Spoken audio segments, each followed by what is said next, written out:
do you always use all three valuation approaches? That's a good question. We should consider all three valuation approaches. And our valuation standards say if you're valuing a controlling interest, you need to consider all three approaches. We don't always rely on all three approaches. If we're valuing a going concern operating company, most often it's worth more as a going concern than it would be in liquidation.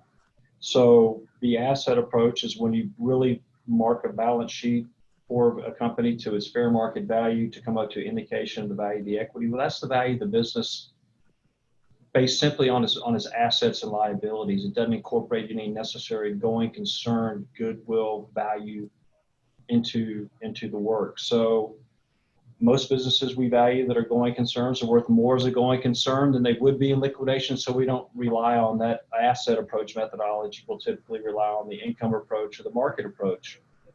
If we're doing work for a holding company, such as a partnership that may own real estate, or you may value a partnership that owns marketable securities, well, most of the value is going to come from the underlying assets. So if you have a partnership that owns a ranch, a lot of times that's a ranch is a negative cash flow investment. You know, you may get appreciation on underlying land, but we'll have a real estate appraiser come in and appraise the land for us, but it's worth more based on its assets than it is as a going concern. And that's a situation where we use the asset approach specifically and probably not going to be using the market approach or the income approach as often.